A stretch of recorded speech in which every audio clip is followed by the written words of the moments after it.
Being around people that have achieved what you want to achieve is great for motivation.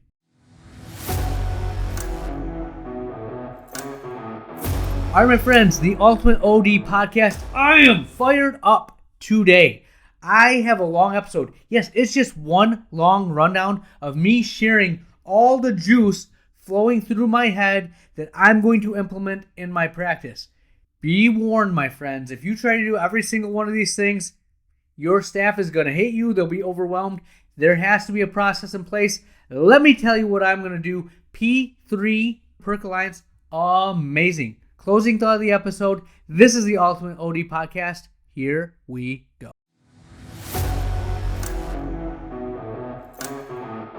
All right, my friends, the Ultimate OD Podcast. This is the first episode since I've gotten back from P3. I will tell you this right now. If you think I talk too fast in other episodes, you're going to think I talk too fast now. I'm very excited. When I get excited, things just come out. So I'll do my best to keep it slow, keep it low, but it was an amazing experience. By far the best private practice experience I've ever went to in my life. I love the juice that I have, and I'm on fire for the next chapter. I needed this as I'm going through looking at budget, build out cost, getting frames in, adding doctors, all these things that are weighing down on me. It was a lot, right? I was feeling it a little bit after this conference. Right into my veins. Shoot me up. I am ready to go. It is just awesome. Awesome, awesome, awesome. Being around people that have achieved what you want to achieve is great for motivation. It also was great for me to see that it's not that they're that different. They've just taken the things that I've accumulated, the views I have, and they've honed them and they've polished them. It's that 1% better that allows them to get to where they need to be, and then showing up consistently doing this.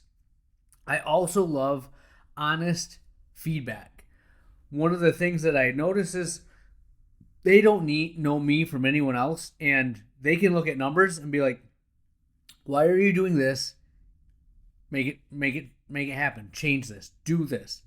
Not worried about my feelings, not worried about stepping on toes. This is what you should be doing. Do it. I need that kind of accountability in my life.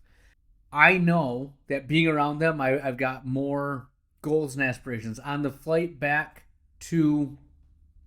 home, I wrote down like 29 things that I wanted to accomplish. I then took them in buckets and said things that I need to do, things I need to discuss with my team, things I'm going to delegate to my team, Q3 objectives, and 2025 what I plan on doing. And I kind of made that happen. In the past, I would get a list like this and I would be incredibly overwhelmed. But if you've listened to the podcast, you've seen what we've done over the past, year and a half, is I've started having managers from marketing to admin to my optical managers, and now I know who to delegate these things through to and work with me to make them happen. It's awesome. I've got a lot of juice, a lot of energy. I want to give you some perspectives that I've gained, high-level things that I'm going to do at my office. Number one, I have to clean up my numbers. You measure what matters and you manage what you measure, right? Well, when I looked at my numbers, when I shared my numbers, things are a little off in a few areas. I need to get things a little bit more dialed in. So when I came home, one of the first things that I did was I printed off my P&L for last year, and I looked at every single item on there and looked where there was fat, where there's,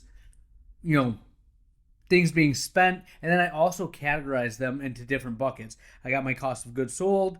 I have my expenses, and my expenses are occupancy, my non-doctor wages, my doctor wages, general overhead, and marketing.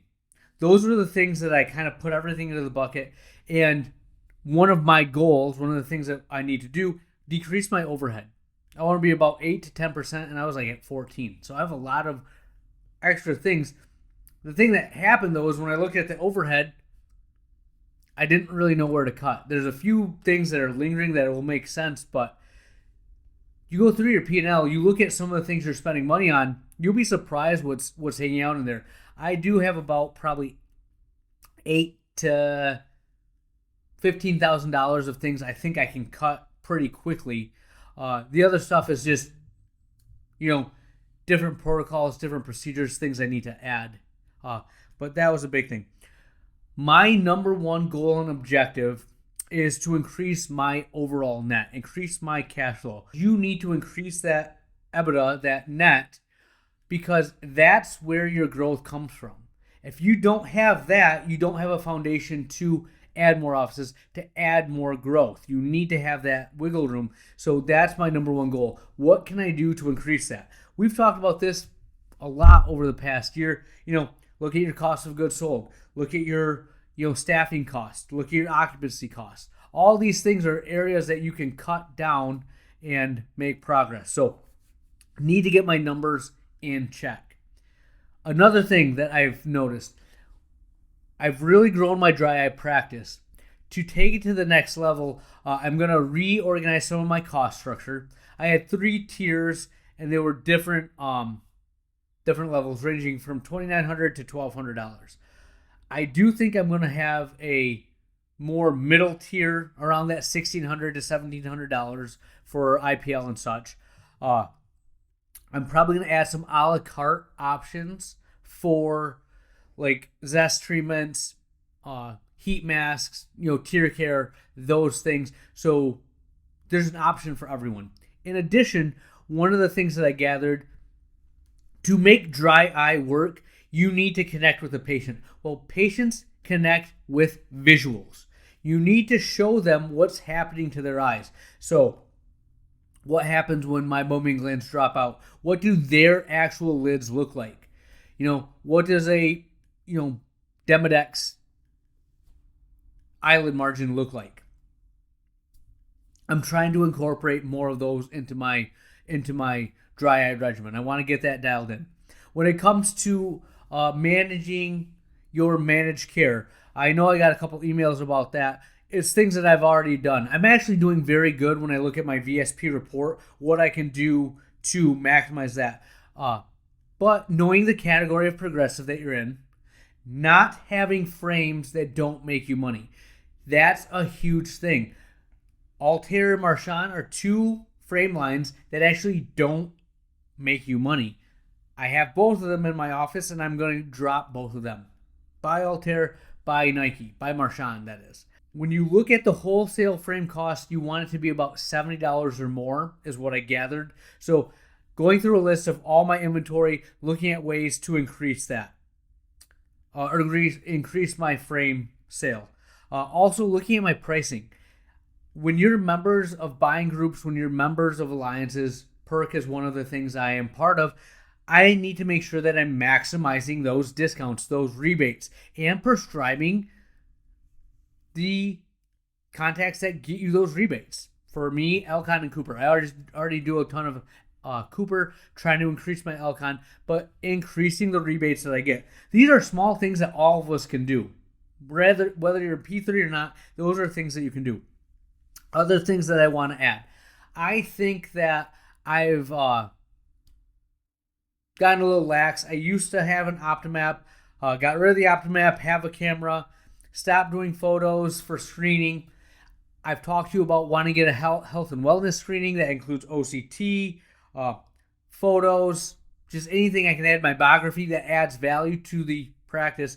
I want to start getting that back up and running. So I'm going to do more of those, trying to get that implemented within the week. I want to add my biography as part of our standard workup for more patients. One of the things that they talked to me about was static board management. So this is, instead of selling off your board, which I do a lot of, I am going to try to have it where you drop ship the frames to the lab. The thinking behind that is, if you have a frame that sells 3 times, well, there's times when it doesn't sell because it's not on your board. If you have your best sellers on your board at all times, at that point, you sell it more often. You can sell it 6 times, 7 times, 8 times. So I need to get into doing that. Pre-appointing. I was really against it because I thought my no-show rate would be higher. Well, again, that's definitely a risk, but I've listened to a couple different podcasts. I've talked to those other doctors. If you do it right, if you have a proper recall system in place, and this is something I'm going to use my virtual assistant for, is I'm going to pre-appoint, and then at that point, I'll have a system in place that 6 weeks out, we're contacting them. If we don't get a confirmation within 2 weeks, we'll drop them off or we'll double book that spot. We will not cause ourselves to lose appointment slots because they're not confirming, but we are going to get that subscription model to keep them coming in. It can't hurt in my mind, so I'm going to start doing that. Recalls are big. Recalls are the lifeblood of your office. Whether you're using Solution Reach, Weave, whatever your for patient care, your recall patient management software is, you need to make it sure it's on point. I know Weave was down, Solution Reach was down for a little bit. Those things affect your ability to see patients. If you can't get people coming in, you are going to lose revenue, period. So get them coming in, make sure that system is buttoned up and dialed in. In addition to that, one of the things I was very conscious of was my new patient percentage. Well, I kept dropping in my new patient percentage, and I've been freaking out, pulling my hair out, and thinking that was a bad thing. Lo and behold, the bigger your practice gets, the longer you've been in business, you do not want a really high new patient percentage. What that actually tells you is you could be in a growth phase, but more likely there's a hole in the bucket. You're putting in new patients, and all the old patients are leaving, so you aren't having a net increase. It's actually a sign of poor retention. It's a bad thing. So my new patient percentage decreasing, I'll take that as a good thing. Now again, when I add the new doctor, I will have room to add patients. I want to see that increase. Growth phase. A couple other things I'm going to manage when it comes to my optical, trying to be more efficient. But those are things that I'm definitely working on right now to try and implement within the next month. Okay? I've had my team, they're working on the frame wholesale sheet so we can look at the frames I have, what I'm selling them at, or what I'm buying them for, what the frame wholesale cost is on frames data, and see if they're going to be profitable as I move forward with redoing my optical inventory. Staff hours and my OD hours. This is something that is important when you're looking at revenue per doctor hour. I was tracking my overall hours open, but not the hours that I'm available to see patients. One of the metrics that I found out is this is very important. So again, I'm putting effort, energy, we're tracking that in addition to the number of refractions. Again, just a metric that I haven't been looking at that I do want to do. I have my marketing team making sure we're tracking recalls and reviews. And then one of the things is re-squeezing the orange when it comes to getting people to order contacts. If they don't order from me initially, or they order a 6-month supply, I say, here's your 6 months. I send them on their way and then hope they call back. I want to get a system in place where we send them off with their 6-month supply and we're encouraging them to reorder, whether it's a email, text message, connecting them to my online store, or calling them and asking if they want to order, if they're ready to get another 6-month supply. I just need to get more out of that. Right now, I'm doing nothing, so anything's better than that. I'll let you know how that goes. It's going to be about a 6-month endeavor before we can really dial it in. Q3, things I want to do.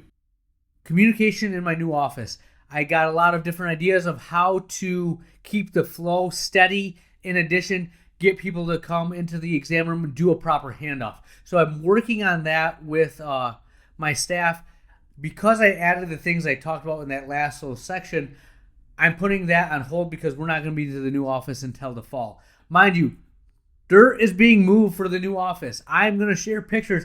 Why? Because I want you to see the evolution of the office being built. I'm excited. You're excited. We all are excited. Iron sharpens iron. my juice and energy hopefully gives you juice and energy. Also, customer service training. I was able to listen to a couple of calls of front desk members talking to patients trying to schedule appointments. I listened to the good ones and I was like, oh my, right? I don't think I'm doing a good enough job of training my staff on how to provide good customer service. Little things like smiling when you're on the phone. How do we get them to make more appointments for their family, friends, etc.? Again, that's a training that I want to do. I found some people in Grand Rapids that do customer service training, train on phones. That's something I want to invest time, effort, and energy into. 2025. I know some of you are already doing this. The Avalux lenses. I want to look into the migraine lenses. Probably going to get Optos. I don't know which one, but I do want to add one in the next year. Radio frequency. I was a little against it because I'm not huge into aesthetics. As I look at some of the information regarding how it helps with expression of the meibomian glands, what it does, I'm intrigued. With building the dry eye center, it's a technology I want to add. So hopefully to do that. Maximizing VSP and iMed, looking to a virtual scribe. I like the idea of having an interior segment camera.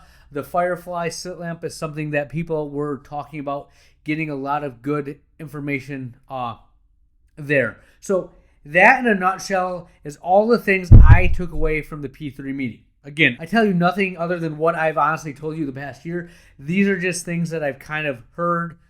And now I'm like, more than ever, this is what I have to do. Big offices are doing this. If they can do it, why can't I? Right? My overall analysis of my office, there's some really big rocks that I'm ignoring that I can move really quickly and increase my bottom line. I need to pay more attention to my numbers, my details, get that dialed in. But as a whole, the difference between me and the offices that are doing like, $5, $6, $7, $8, $10 million revenues is that they've taken all the skills that I've talked about and they've honed them in. There's no difference between me and them in terms of what we're talking about. They've just implemented them at scale and saw them through. That gives me a ton of confidence. That should give you a ton of confidence. Everything I listed off right there are things that you can do in your practice. There are things that you've heard talked about on the message boards, in a review of optometric business, in optometric management. When you talk to each other, there are things you know about.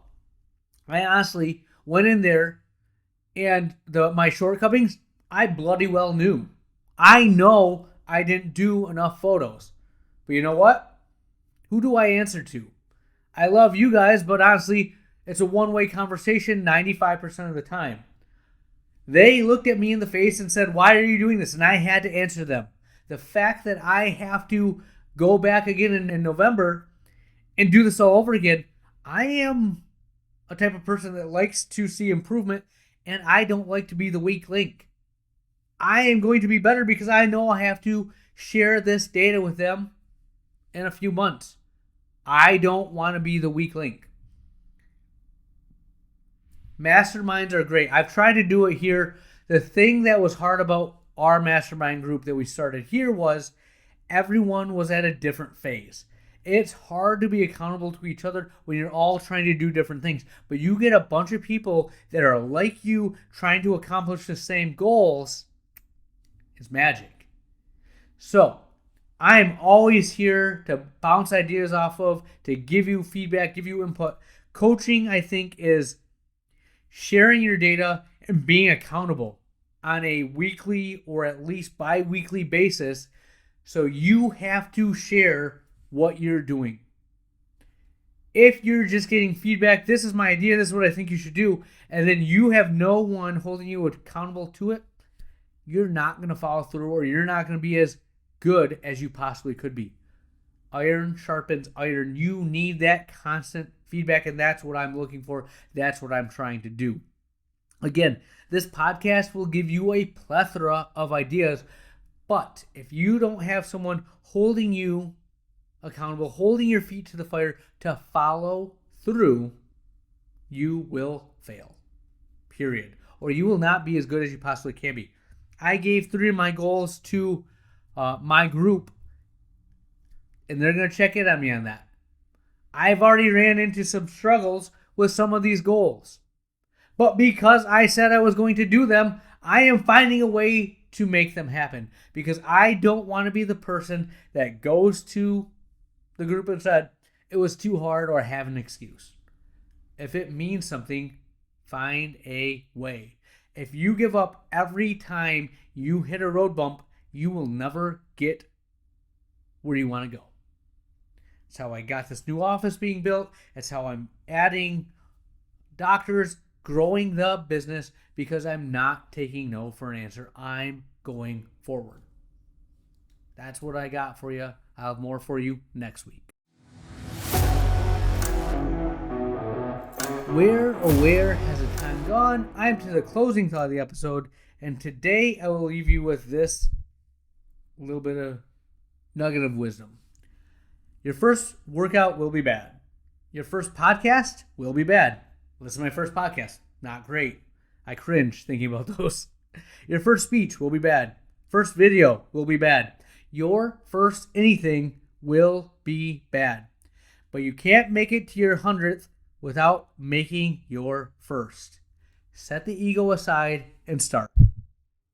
Mic drop. That's what I have for you. Dr. Lily out.